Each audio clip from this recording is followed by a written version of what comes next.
Microphone check. Testing sound.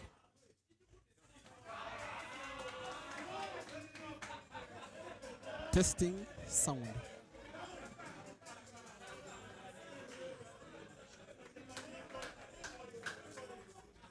Testing sound.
Good evening, dear viewers.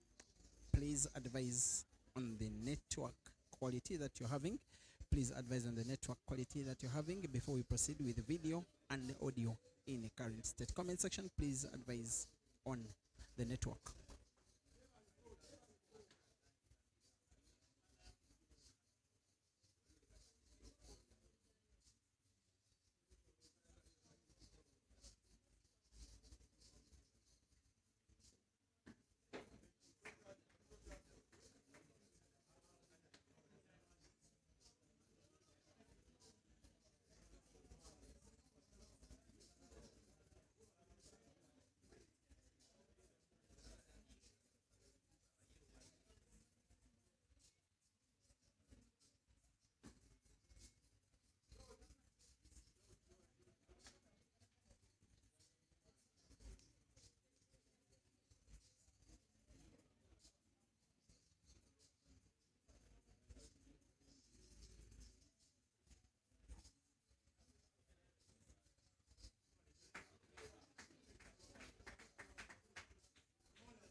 without shade of any Uganda. All white, Jeremiah Naidoo from South Africa. White top and black bottom.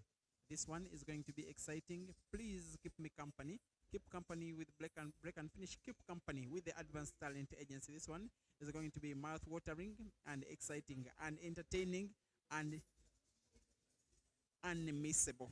It is 3 games played. This one is frame number 4 between the South African and the Ugandan. Once again, they are racing to 16 for 1,000 US dollars. On table is the guy that is actually called Jeremiah Naidoo. He's also nicknamed the Ganda Ganda. That means in 1997, he is only 27. Forget the height. He started playing pool in 2014, just 10 years ago, at Buffaloes in Isipingo, in the province of Durban, in South Africa. He first played in the league in 2006. Inspired him, the guy category in the under 20.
Good evening once again.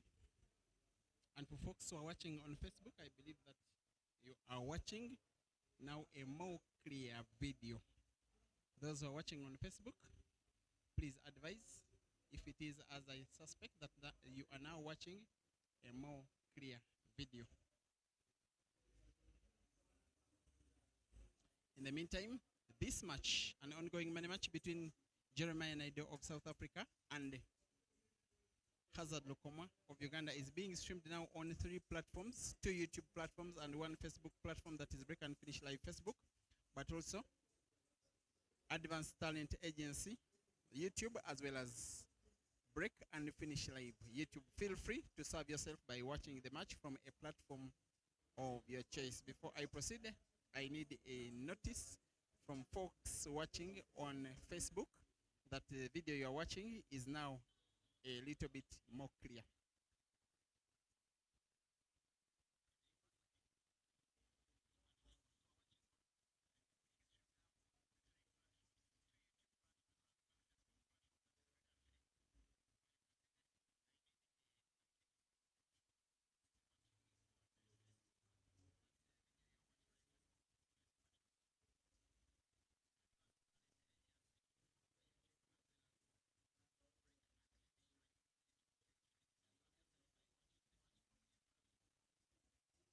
And yes, this money match is a result of an effort of the Advanced Talent Agency to advance African pool, when they did invite 8 of the best players from the African continent, from 5 countries: Tanzania, Kenya, South Africa, Zimbabwe, and Uganda. That competition that was won by Uganda's Cesar Chaniga, who took away the $2,000 after taking down Hazard Lukomwa in that memorable final.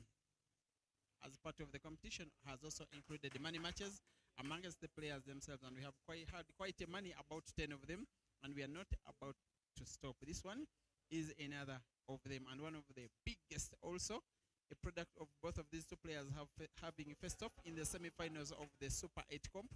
That one was won by Hazard in a race to 16. If you have your memory right, it did end 16 to 12. The only time the two players have faced off before, and also the first time that Hazard has defeated Jerry. Apart from Jerry wanting to take the $1,000 that is at stake, he will want to pay suit revenge on Hazard, who did eliminate him from the Super 8 competition.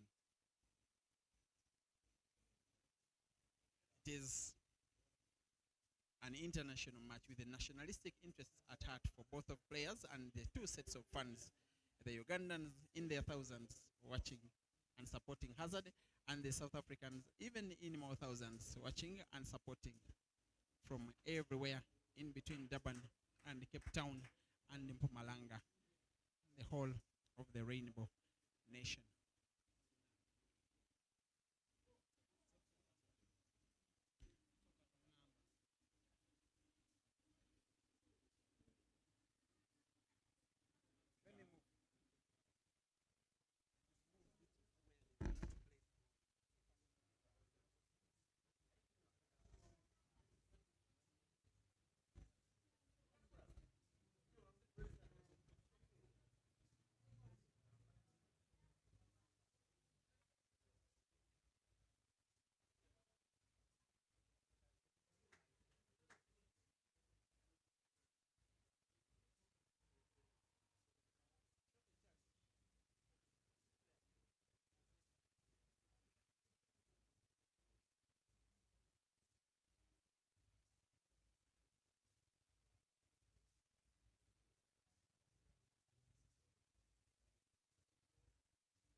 Hazard being seemingly a beneficiary of a scratch, of a foul, of a potting of a white ball by Jerry, to the effect that Hazard has now a chance to go 5-3 up.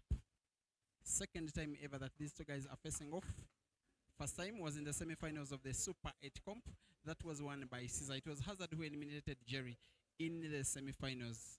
Jerry, of course, went ahead to defeat Maluva in the third place match. But it is Hazard who is having opportunity now to go 5-3 up, as long as he simply rolls the white ball, putting that red to the corner pocket on the bottom right. White ball bouncing off the cushion, moving towards the mid side of the table.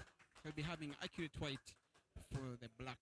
This match is being timed, racing to 16, but I don't think these players will need the whole of 3 hours. Hazard 5 and Jerry 3.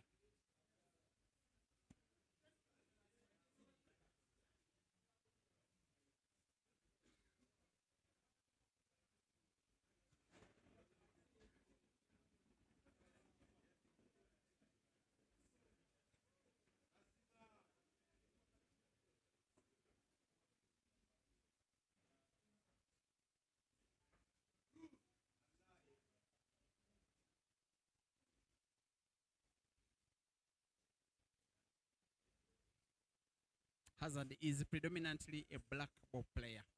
Jerry is a lot more versatile. He's an ultimate pool player, that is American 8-ball. He is a Chinese pool player, that is Hairball.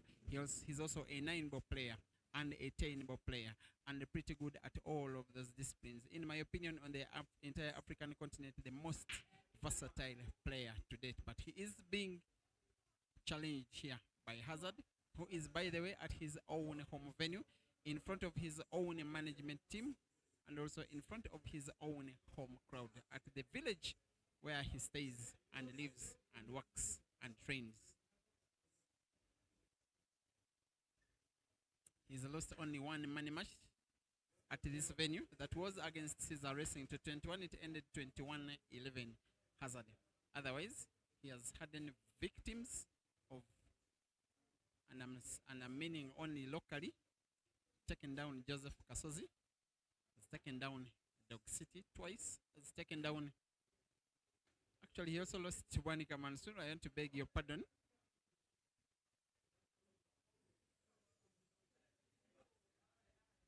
He's won one major competition, a Super 16 comp that was dubbed the Cream de la Cream, that had 16 of Uganda's best players earlier this year.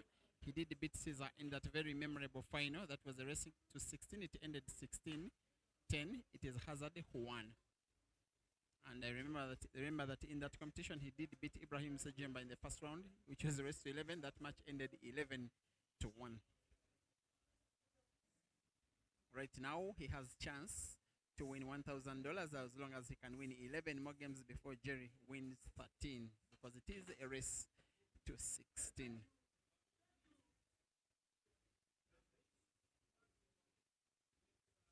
He has lost one money match to a non-Ugandan player at this venue, and it was against another player from South Africa. That was Aiden Joseph Ali last year, and it was a molding because it ended 16. Sorry, it ended 16-2.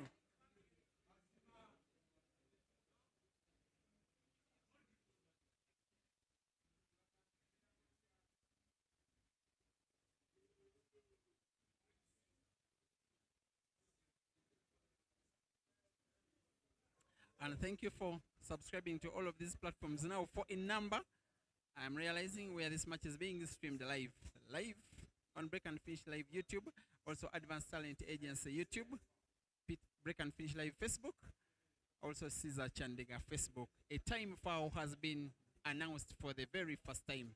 There is a digital clock at the back of your screen. I'm not so sure that where you are watching it clearly, because the television is right ahead of the manual scoreboard. The time has run out, and there is no way that video evidence can be argued against, because the clock ticks, as everybody can see, and here actually with the 10 seconds left of the 45 that these guys are supposed to take their shots, there is a beep after every second that can be so irritating in the player's ears, but Hazard wasn't able to play before the beep ended. A time foul was declared with the vibration of the screen. Jerry has the chance to steal the frame away from Hazard. Now on 3 reds. This is Africa's potting machine. This one will be the more important shot of this frame. How on earth do you take all that energy when a simple roll of that ball would have done? Nonetheless, Jerry will be unforgiving to Hazard. In frame number 9, he will take the easy picking that black he will never ever miss, and at very big speed. He puts frame number 4 for himself as compared to Hazard's 5. It is Jeremiah 4 and Hazard 5.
It is 5-4 Hazard leading against Jerry in a race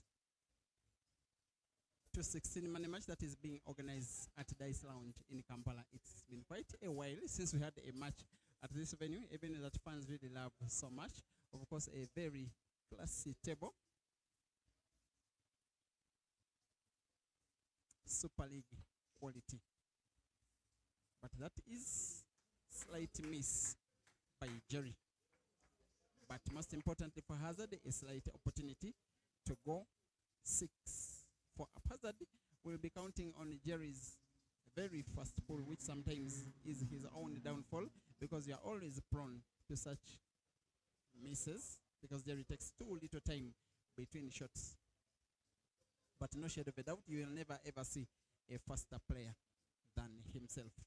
And yes, on the African continent, Jeremiah Naidoo holds the record for the fastest ever apple scored, the fastest ever, the quickest ever game one. He did win a frame, taking 43 seconds when he faced Victor Senyeza of Zambia in the quarterfinals of the Billiards Cafe Double Elimination Competition in Lusaka, Zambia, December 2023.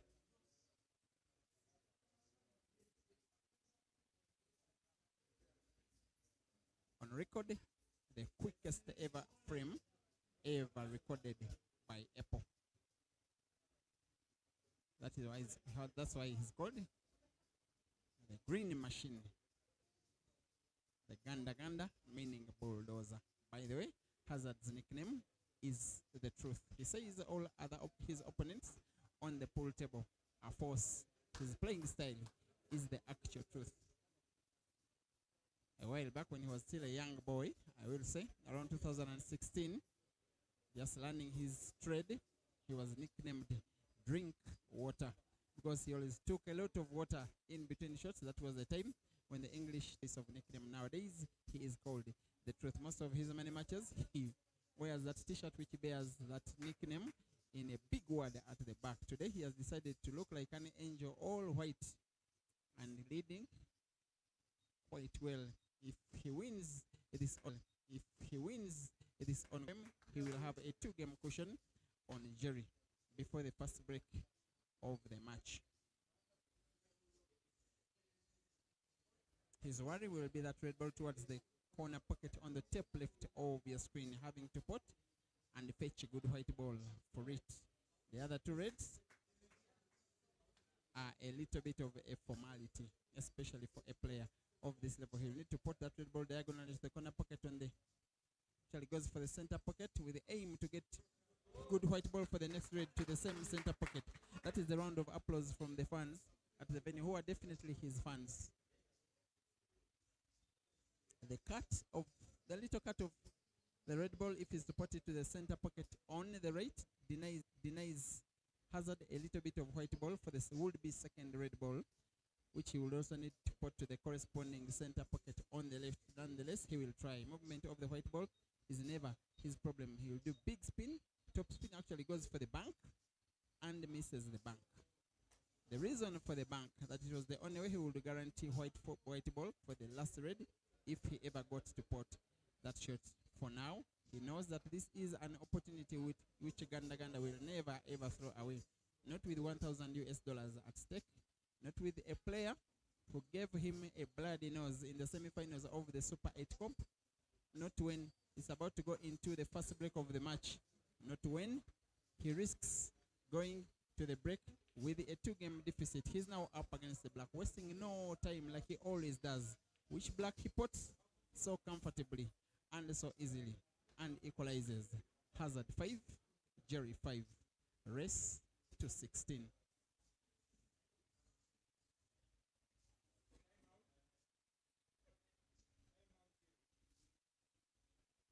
And the umpire Joko Henry grants these players their first timeout of the match. The match will resume in not more than 3 minutes, and exactly when is live commentary.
In the meantime, guys, as the second half proceeds,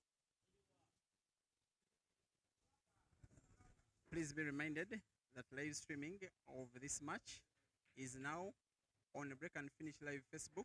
The YouTube lovers, those who fancy YouTube, can now only find this match on Advanced Talent Agency YouTube. Once again, those of you who prefer YouTube, please visit the Advanced Talent Agency YouTube channel and you will watch the action live and exclusively free.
Please tell me if you can now hear the sound.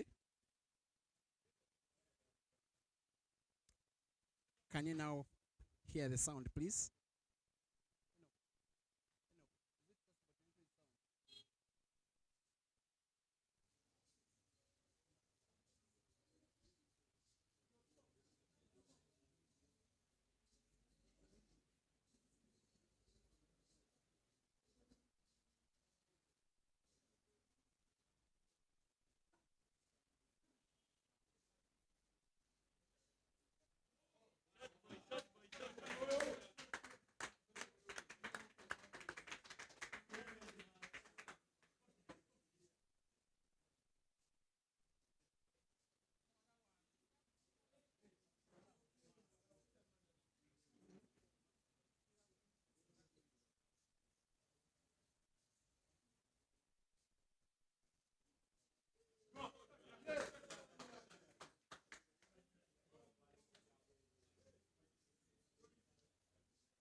Yes, Hazard now leads 7-6 in a race to 16 against Jeremiah Naidoo.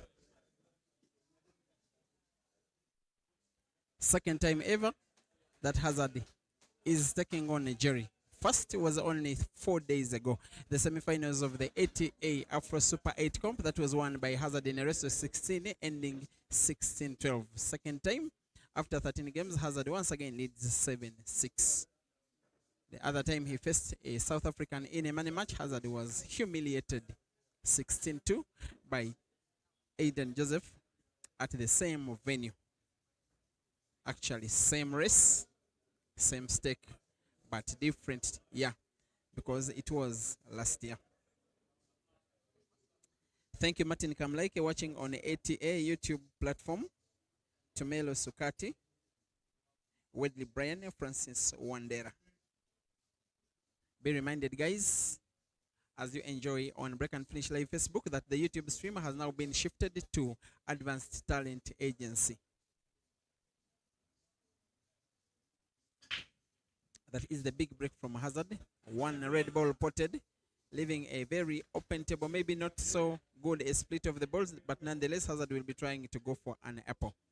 Quite difficult it is. I want to think he'll be going for the reds, especially that one that is near the white ball. In between two of the yellows, if you can roll it to the corner pocket closest to your screen on the right, then he will be good to go because the other five are pretty much in good spaces. Going actually for the yellows, putting the yellow off the red. I'm not so convinced about his choice of balls and the choice of shots because he leaves himself now with a tricky situation. One yellow ball near the corner pocket on the top left is behind Jerry's red, and then another that is in front of another red to the corner pocket on the bottom left.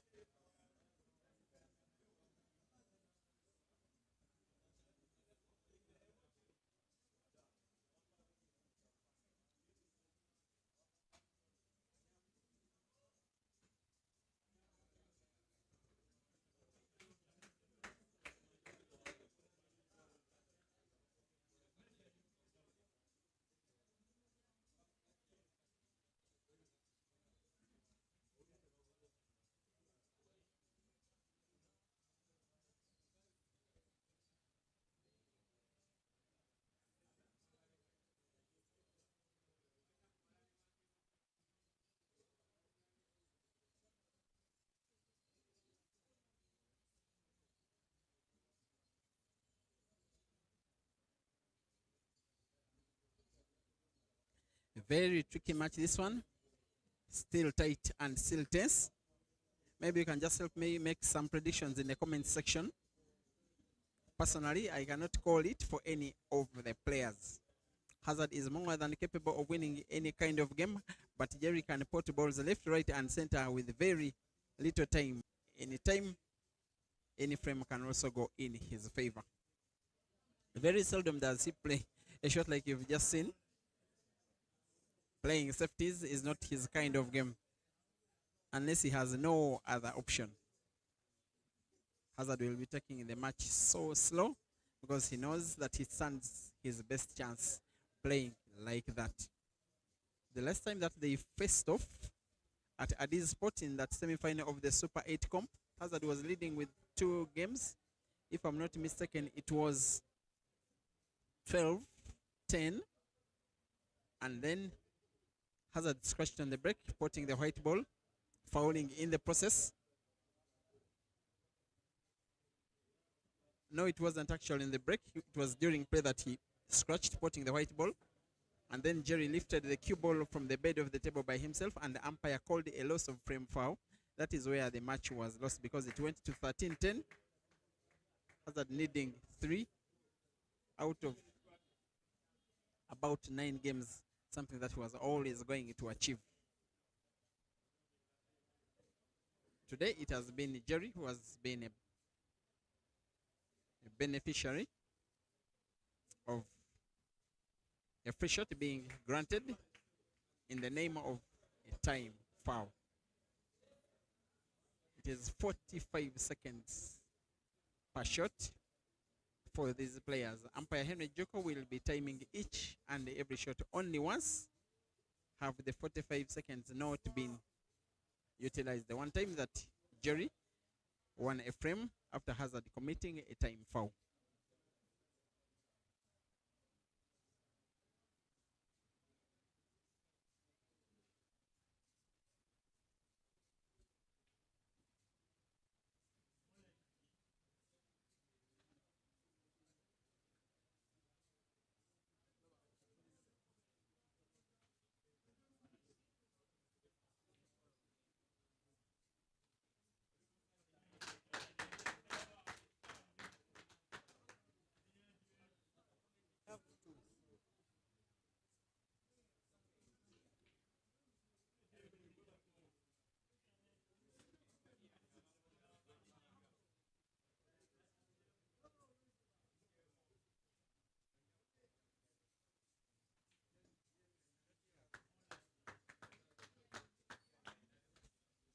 Hazard now up on the yellow, most likely for the last time in this frame. And the Ugandan is about to regain the 2-game cushion he did have before losing a frame courtesy of a time foul. It is now 8 for Hazard and 6 for Jerry in a race to 16. Hazard is halfway there.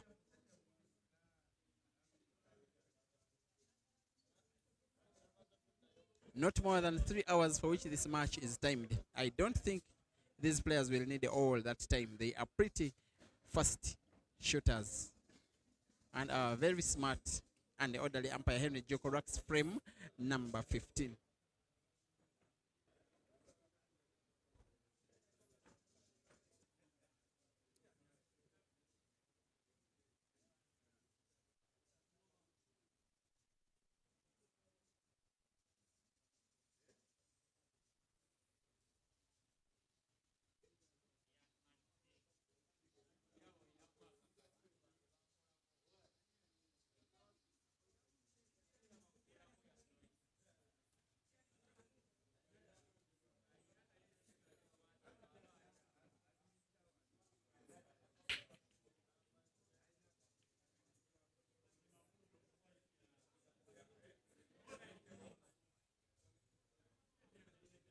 Some of the money matches in which these guys have been involved ever since the D-Day of the Super 8 comp have been so memorable. Who doesn't remember that Maluva did beat Habib Sebugozi at his own home venue in Mukono, 16-14. 3 defeats in money matches to Tanzania's Saif Hamad, all of them pretty close. He did lose to Maluva, did lose to Jerry, did lose to Dog City. Against Jerry, Jerry needed to win all 4 of the last games and he won them against Saif. Then Dog City won the last 6 games. Saif needing 1 but not getting it. Saif has since then moved on to Kenya. He will be resident in Kenya up to the time that the Grand Mchana Open Championship is played in Nairobi, Mchana Pub and Grill. This one will be another of the very memorable ones for the right reasons, because Hazard of Uganda is playing the penultimate shot against Jerry. Was in beautiful motion. I think he moved it not well enough. Intended to have a big bounce of the cushion ball, big bounce of the cushion ball of the white ball. The bounce wasn't big enough. The position not like so much, but he seems to be observing if there is passage of the black ball to the corner pocket on the bottom right of your screen. If he can roll it. Also controlling the white ball a little bit better in that same shot. He will aim and target and shoot, but he misses. The way Jerry jumped out of the blocks to come and take this one away. I actually at one time thought he was going to play snooker, but Jerry being Jerry, that one will very seldom happen. One shot that has opened up the frame entirely, and the rest is a formality. Jeremiah Naidoo going for number 7 out of 15 frames, allowing us to have a very tight game here. Very close, very unpredictable. Doesn't fear to take the risk, sometimes bounce the right ball off 3 cushions. Now up against the black ball, which is the easiest black ball that he will ever put in his life. It is Jerry 7 and Hazard 8.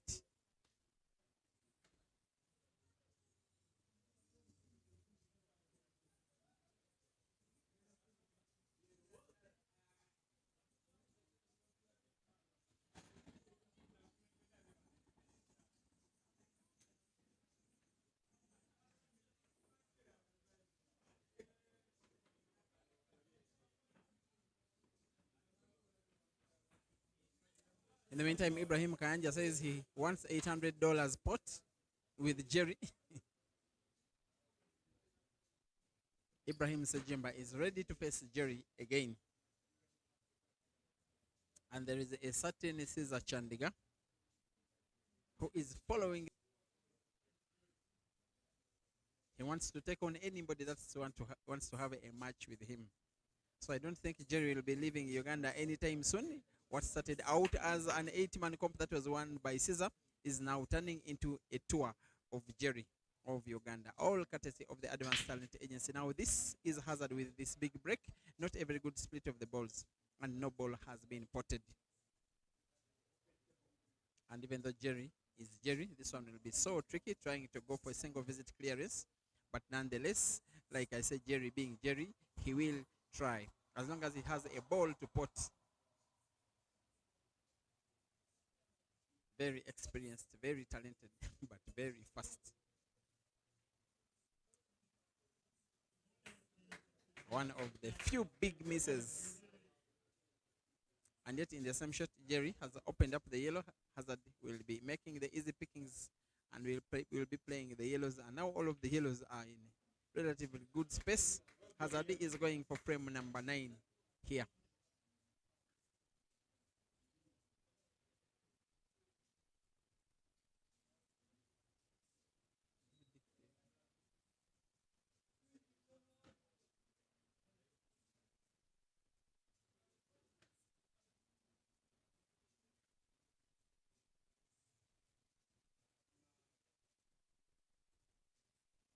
We are at Dice Lounge in Kampala. Money match between Hazard of Uganda and Jerry of South Africa. Frame number 16, Hazard having that one game cushion, leading by 8-7 and playing to make it 9. But he must make sure, because as long as he goes for these yellows, as long as he puts as many balls as possible but doesn't end up putting the black ball, it will be likely that Jerry will be taking down this red game. The venue is pretty much full to capacity. Energy not enough. Hazard probably wanted the white ball to move a little bit more leftwards.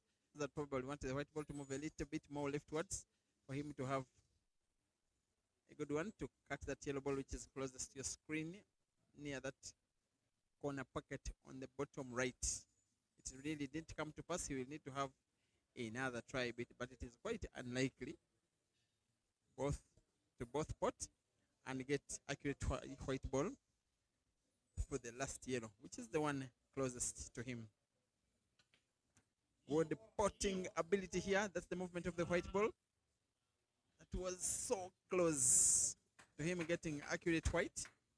He can see the yellow ball clearly, but I don't think he can pot it. No way he can pot. Not to the corner pocket where that yellow ball is. A safety shot, in my opinion, will do. Just having a little tap on that yellow, hiding the white ball behind the yellow itself.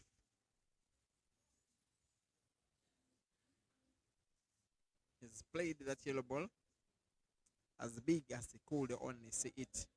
As long as Jerry has sight of any of his reds, he will always be fancying himself to try and make a clearance. Maybe this time Jerry should be going for safety. That is the safety. I'm not so sure it is safe enough. Hazard at least off the cushion, cannot miss the yellow. Off the cushion with little energy.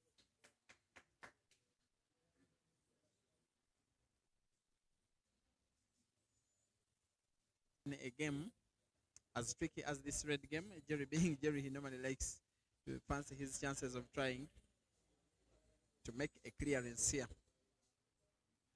Frame number 16 for to go before we have our second break of the match, which will be the last break of the evening. $1,000 at stake, and for $1,000, Jerry has played snooker. That's not his game, unless it is the only available option.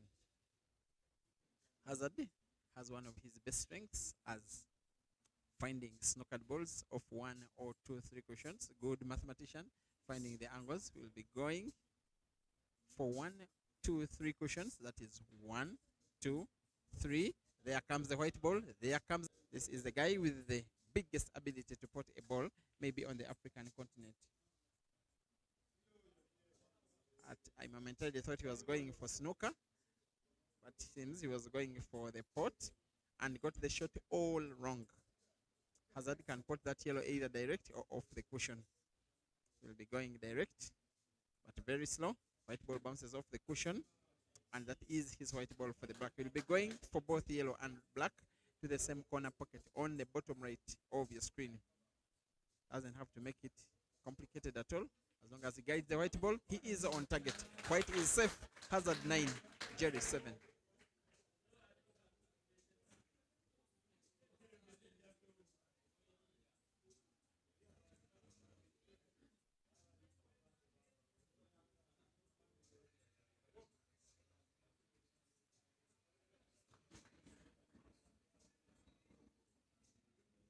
Zambia. Well. If all goes well, maybe we could be together. Well.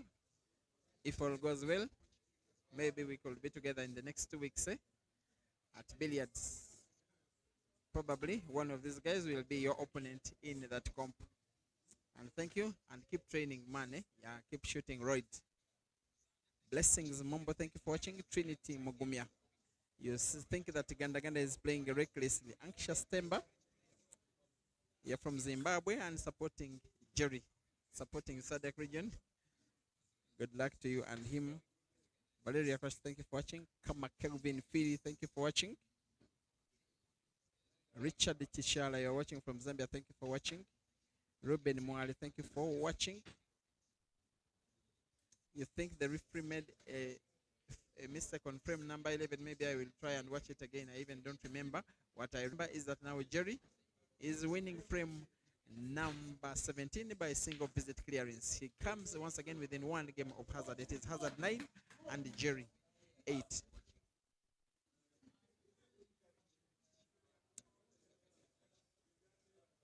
JB, thank you for watching. You are greeting the king of dancehall in the house. Yes, a Ugandan musician that is called DJ Michael is at the venue. Actually, I've been seeing him for so many years, but from afar, I came close to him, and the guy looks quite young. Younger than he actually is.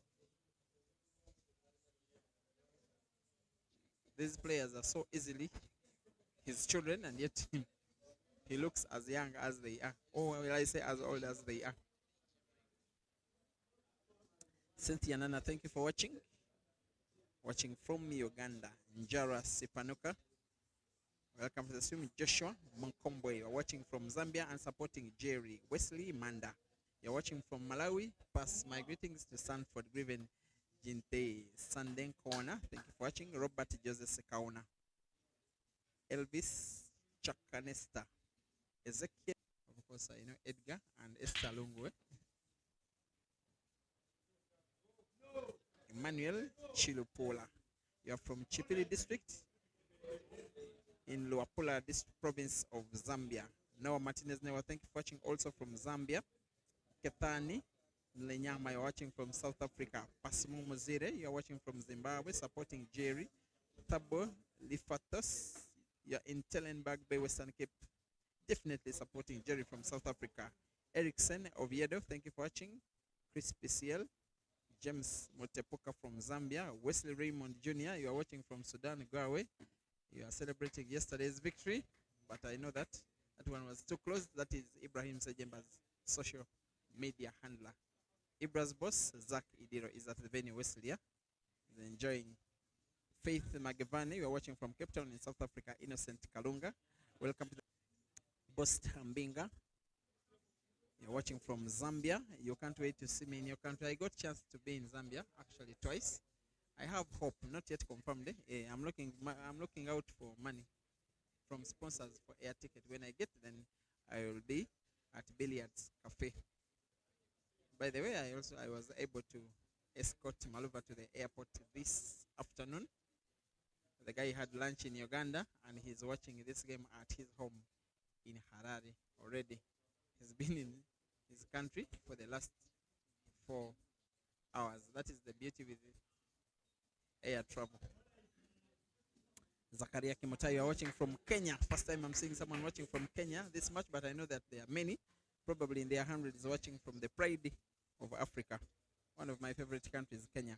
Okelo Makofane, you are watching from South Africa. Tiani, also waving your South African flag. The anointed Mark Gavers Jr., also watching from South Africa. Selo Kolisang, you say, as long as he's not barefoot, he's not a threat. By the way, there's that comp that has an Hazard one about 3 months ago. He played on a bare feet, and I am loving your memory. And it's a fact now that you are a follower on this platform. Today, and there are no bare feet. Jonas Mpo, my Bongwe Mundawe. Well, Sami Songa from Kenya. Yes, Shafiq Lukman from South Africa. Watching from Ghana. So impressive, Pierre Sam. Thank you for watching. I'm also informed that Ghana will be part of the Billiards Cafe double elimination competition. And what an honor to have the first West African country joining the big African pool fraternity. Welcome to the stream in a special way. Greetings to everybody that is watching from Accra. Alake Makitana, thank you for watching. We'll also take some time out, some time to shout out to all that are watching on YouTube on the platform of the Advanced Talent Agency. And once again, those of you who will prefer to watch on YouTube, feel free to log into to like and subscribe to Advanced Talent Agency YouTube streaming platform. That match is as well live and exclusively free. Like Jerry Marsh and Joseph Henry and Pius Omega, Protige, Teva Yairo, as well as Silvano Rono. Jerry is snookered here. He's in a little bit of trouble here. Whatever he's contemplating seems to be wanting to put that red ball to the center pocket on the right. Whichever way, maybe finding the red ball of 3 cushions. It will be a marvel of the shot should he somehow find it. Should he even come close to the shot? He came close, but not so close enough. Umpire Joko rightly waves the 2 fingers, signifying that Jerry has fouled. In the process, advantage Hazard.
Hazard gets into double figures for the very first time in this match. As he enjoys the round of applause, he's starting now to get closer to the money, closer to the victory, closer to his second beating of Jerry.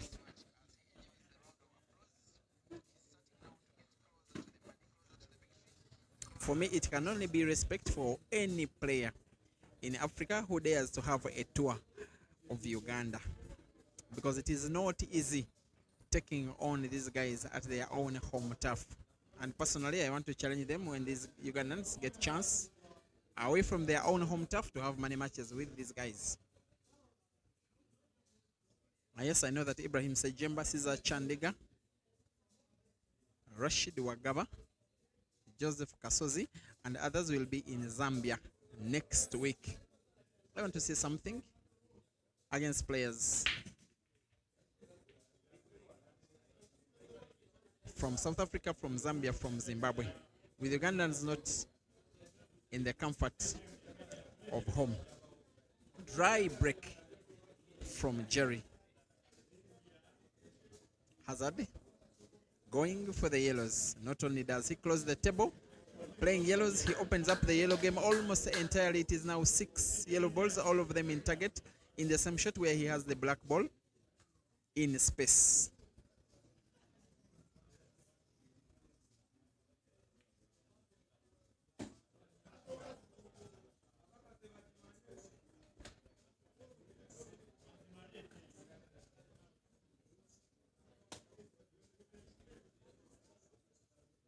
The first time out that Jerry did have a tour of Uganda, most of the matches ended in victory, but I don't think he made profit because he lost a match for $4,000 that which was him against Caesar. In a rematch, also lost $2,000 in another match against Ibra. He was, however, able to beat Caesar in the first match, taking home $2,000. He also won $1,000 matches against Lubola Simon the computer, also against Joseph Kasozi, against Dog City, and against Mansour. And yet in between those ones, he also lost $800 to Ibrahim Kayanja, the guy that is nicknamed the Real Machine, the guy that has told me that he too wants to have a match with Jerry. That is before Jerry leaves Uganda. For now, The guy that calls himself the Truth is so far living up to the expectations of his name, playing truthfully. Now about to win a third frame in a row. Up against the black ball. Not to win a third in a row actually, but to lead with 3 frames. It is Hazard 11 and Jerry 8. In a race to 16, Hazard now needs 5, while Jerry needs 8 out of the next 12 games. It won't come easy, but with Jerry, you just never lose hope. It is always possible.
Hazard has played himself in trouble here. As long as he doesn't find the yellow, the trouble will be even bigger. Sorry. As long as he doesn't find the red. One of his biggest strengths is finding snookered balls off the angle. What is he trying to do here? There comes a white ball. That was a little bit close on the eye. It was good, as much as it wasn't accurate. The guy really understands his angles. Sometimes I like it when he's snookered because I like how artistic he is when playing to find angles of snookered balls. Jerry seems to be not contented with his free shot because his yellow is not open enough. Maybe he may play another snooker. He only knows one way how to play Jerry. Clearly, the most attack-minded player on the African continent. Is he opening up his yellow here? The opening, yes. The final resting position of the red for Hazard. For Jerry, I think that one will be a no.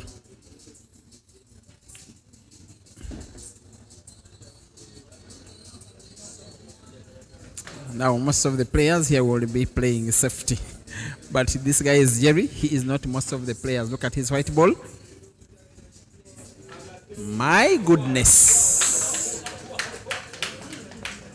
Even the Ugandans, all of whom are supporting Hazard, have uploaded that kind of cue action from the giant South African, who is now up and against the black and makes it 9 against Hazard's 11.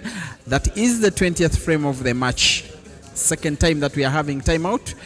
We are returning with the match in 3 minutes. For now, let's meet in the comment section. In the meantime, Jeremiah Naidoo 9, Hazard Lukomwa 11, rest to 16.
We are back, ladies and gentlemen,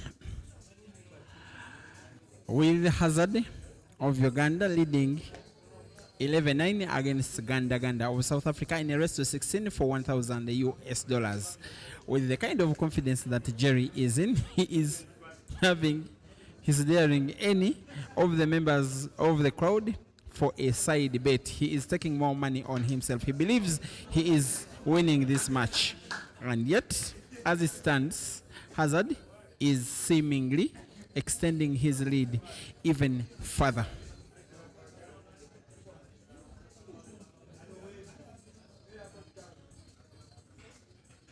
A very suspect free shot, that one.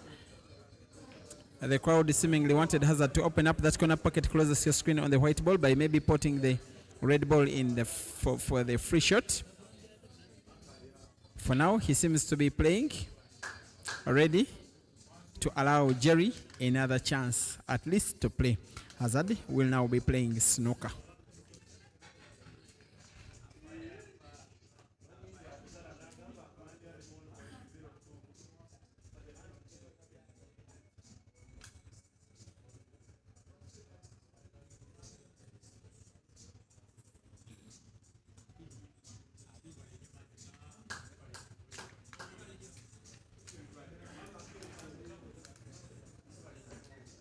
It's Jerry's turn to try and come off one or two or three cushions to try and find that red ball. This is what they call an L shot, white ball bouncing off the jaws of the pocket. Oops, it is a foul. But the trial was so good on the eye. Advantage, Hazard.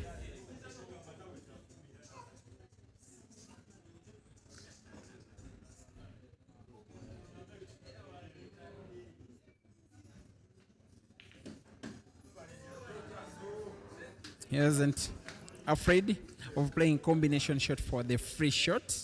Now with 4 yellows on the table, all of them in space.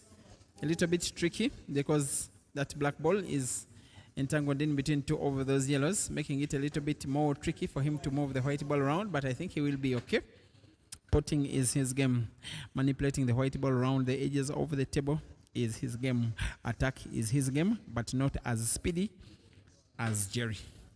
Second time these guys are facing off in 5 days. First time Hazard was victor. Second time he is leading with 2 games and is looking good enough to lead with a third. Here he is.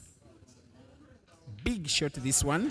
Big shot produced and accurately attracting a round of applause from the fans, who are definitely his fans.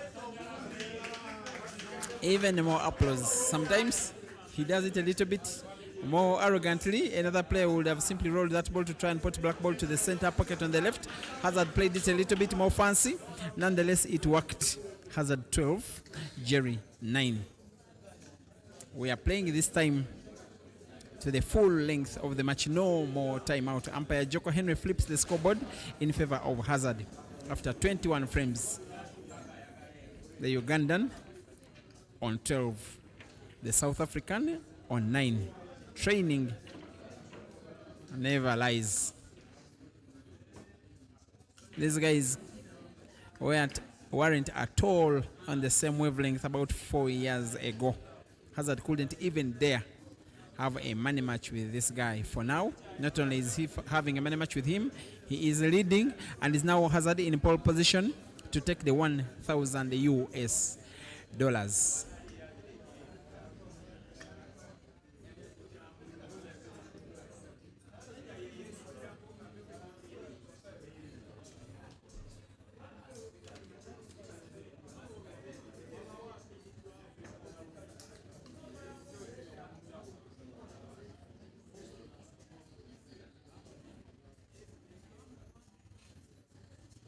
More action will be coming your way. There is talk of Ibrahim Kayanja daring to take on Jerry, but the other Ibra, that is Sejemba, also wants to have a piece of Jerry. And of course, there is that small matter of Caesar touring Uganda. Has to have a match with Caesar as part of that tour.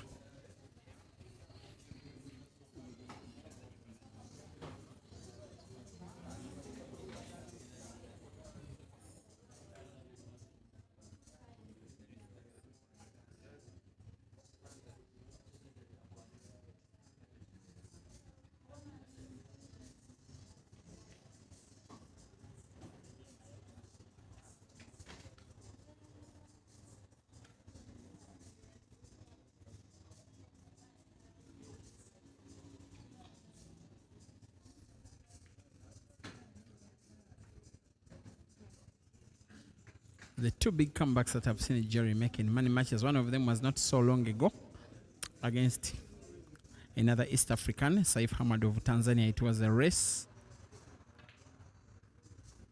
to 16. Saif led 15-13. And then actually 15-12. And then Jerry won the last 4 frames.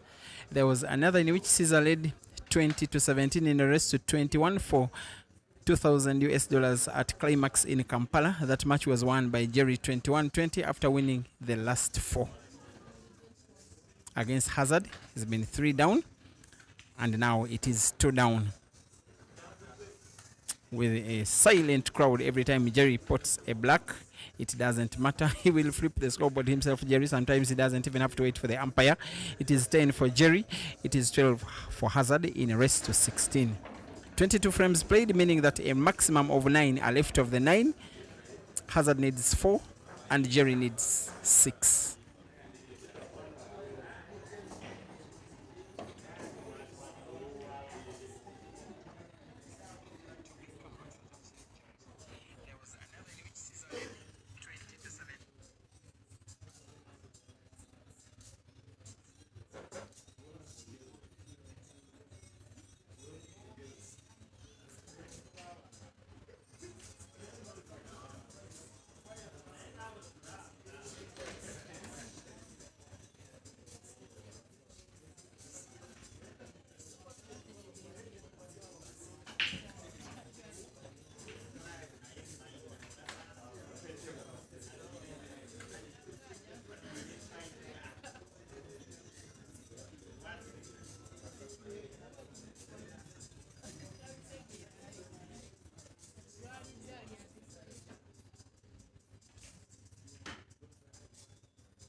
Now on 3 yellows, Jerry, to try and come within 1 of Hazard.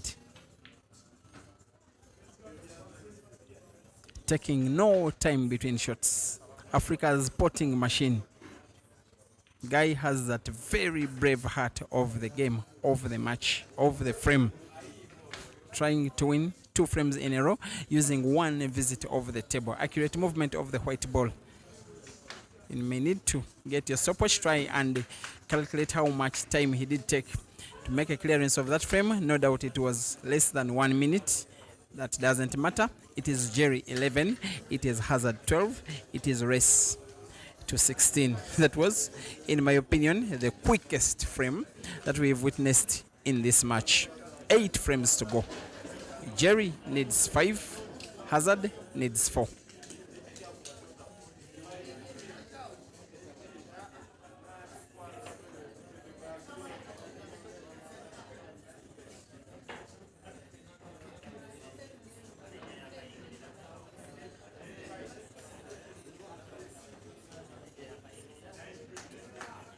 Thank you for watching on Advanced Talent Agency YouTube platform. My friend Beryl Moige,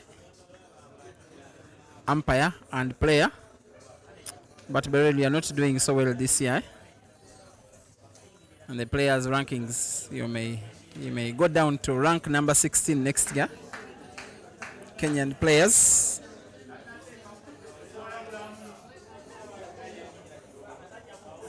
Nonetheless, big shout out to you, Beryl.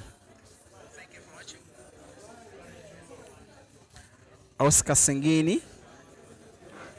JJ, you like the PowerPoint side presentation? Well, thank you very much. That is the work of the Advanced Talent Agency. Joseph Handrisi. Jerry Maush. Nigel Guidi. Sakili Dlamini.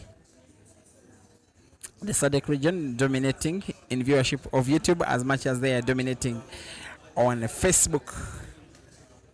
And well, also watching on Facebook. A big shout out to you, Bokamoso Thebe, You are saying that you are saying a dangerous man. Hopefully, you are talking about Jerry because he's the one that has been winning the last 2 frames.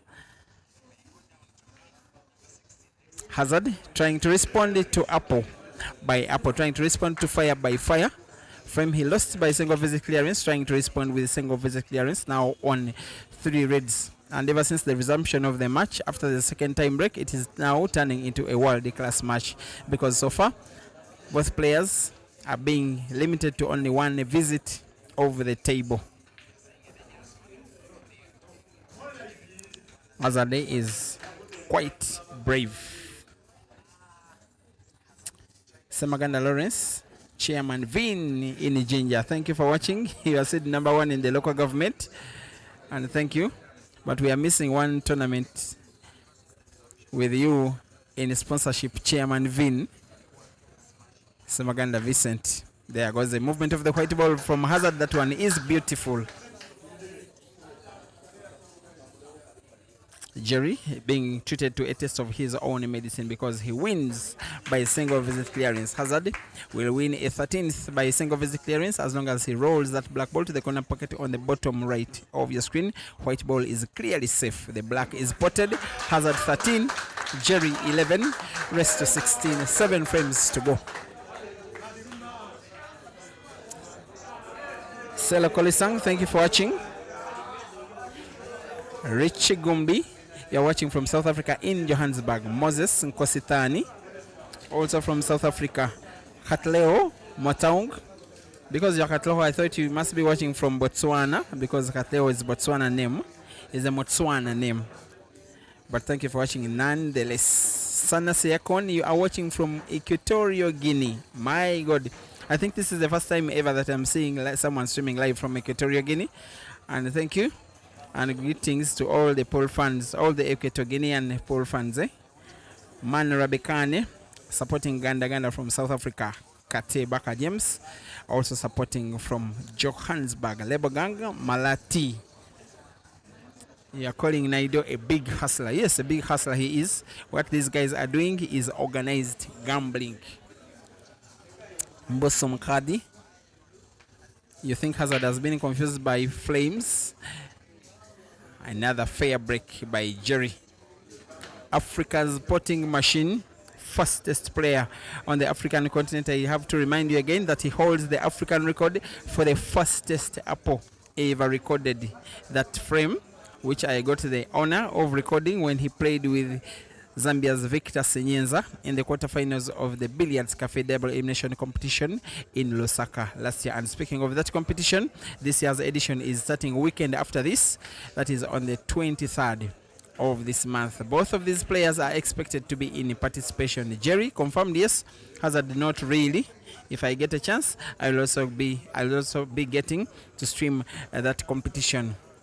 But what I'm streaming now is Jerry seeming to take a 12th in the 25th frame of the match. Wasting no time, queuing ever so well. Most importantly, ever so fast.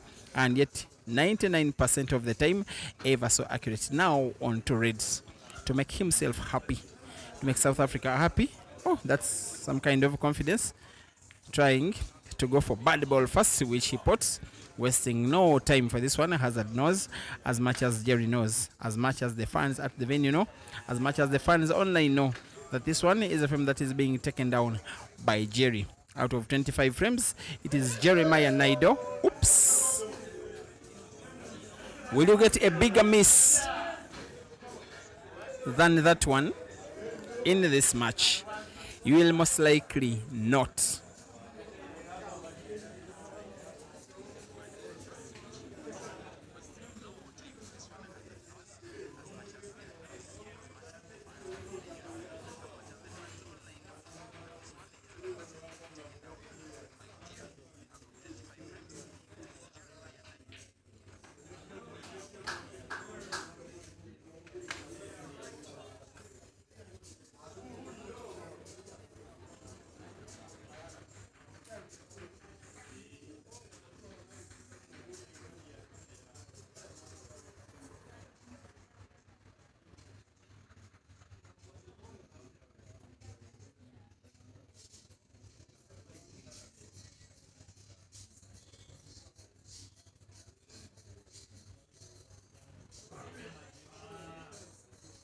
That is the snooker by Hazard, daring Jerry to foul.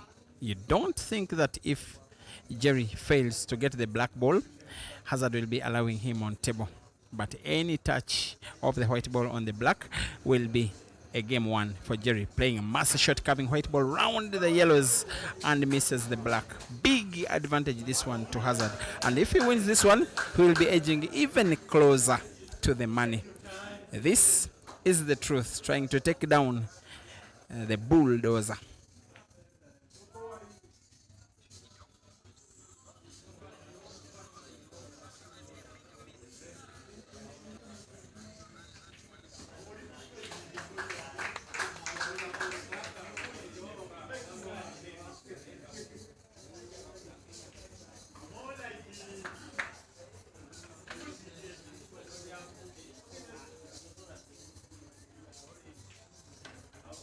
And the rest after this is a formality. Jerry will have himself to blame for missing what should have been the easiest spot of the black ball, where he should have been coming within one game of Hazard, and it is going now 3 games down. That's why I like to say that the difference between victory and defeat in black ball when it's two players against each other is so small, so thin, so marginal, so minimal. Hazard now potting the black ball, stealing the frame away. I will say that I won't say that Hazard has won it. I will first say that Jerry has lost it nonetheless. It is Jerry now 11 and Hazard on 14. Hazard needs 2 out of the remaining 6 games, of which Jerry needs 5, or else lose $1,000 immediately.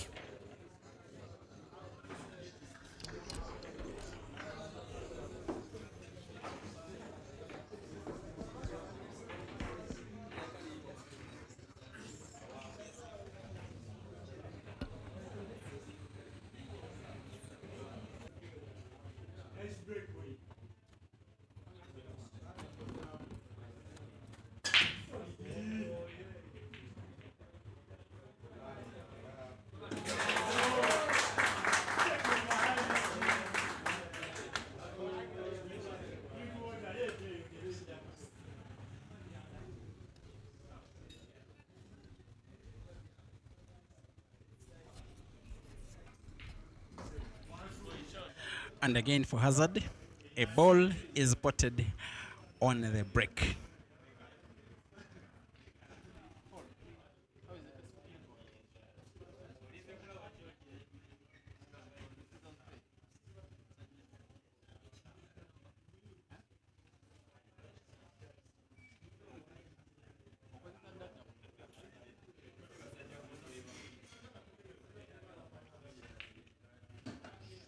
And what a beauty of a shot that one looks. So little, but so detailed.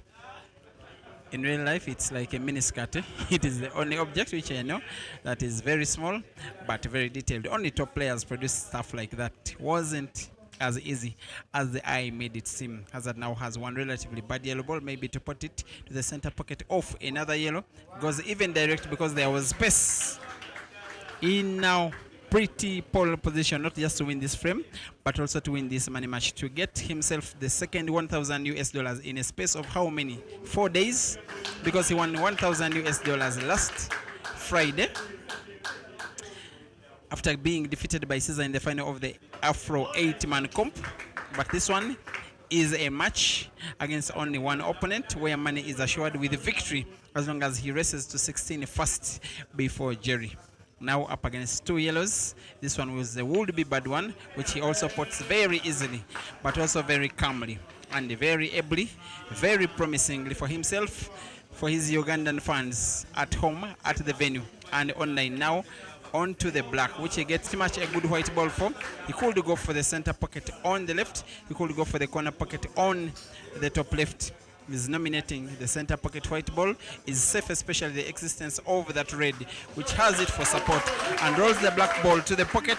It is Hazard 15, it is Jerry 11. This is the situation. This match is having only 5 frames left.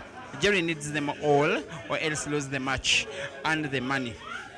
Hazard has just come from the VIP section where his boss is seated, and the tip is in the wallet of Hazard.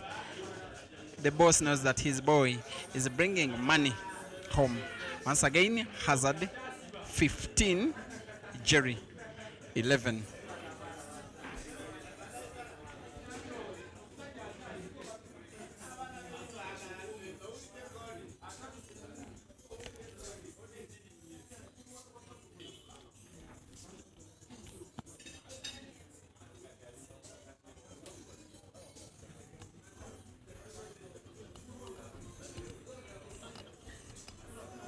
Happy crowd of people these guys are, because they know that their boy Hazard is most likely bringing the victory home.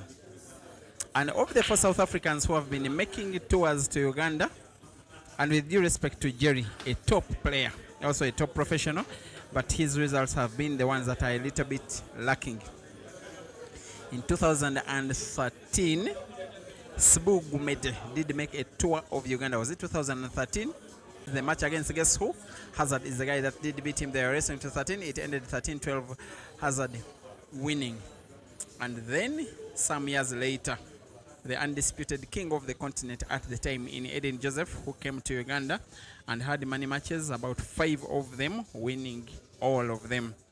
The only time that he lost was in a weekly comp, losing out to Habib Sebgozi. Now Jerry is the 5th who did come earlier this year. This one is his second coming, and results are not going exactly his way.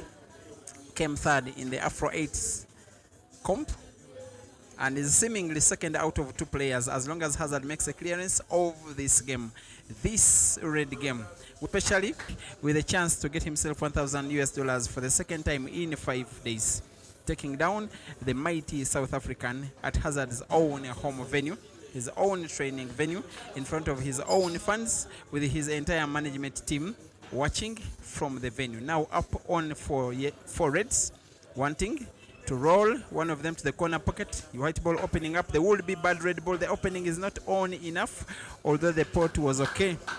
We'll have to rethink his strategy, but we'll only have one thing in his mind: to make a clearance either way. Has a big angle of elevation of the, nonetheless he puts the ball. White ball is a little bit suspect, but will remain trying. And the black ball, which is pretty much in space and there for the taking, he will get himself $1,000 richer. As the clock ticks, 29 seconds now left to go. Umpire Joko looking at his stopwatch as Hazard continues, most probably in attacking play. Seems to be going for bank shot to the center pocket on the left. Goes for the bank and misses the bank and fouls. Advantage, Jerry.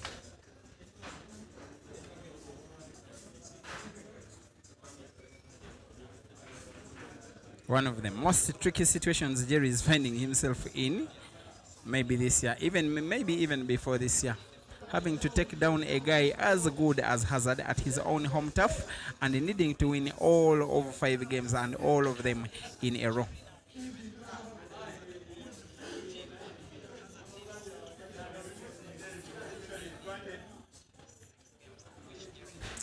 Mukandisi Nkube, you are saying you miss Eden Joseph. He takes the game more serious. Yes, Eden should have been here maybe. Yeah, we miss you on table in matches like this one.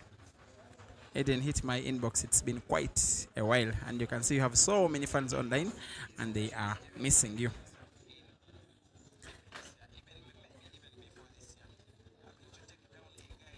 Priscilla, the voice, you think Jerry will win 5 in a row? Priscilla, great for this victory.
There is the big break, the break that Hazard has been looking for. A yellow ball potted. 6 yellow, actually 2 yellow balls potted, only 5 left on the table, and all 5 in a pretty good space to try and get himself towards the money, to try and get Jerry away from the money. It is business here. All that matters is who reaches 16 first, who walks home with $1,000 richer.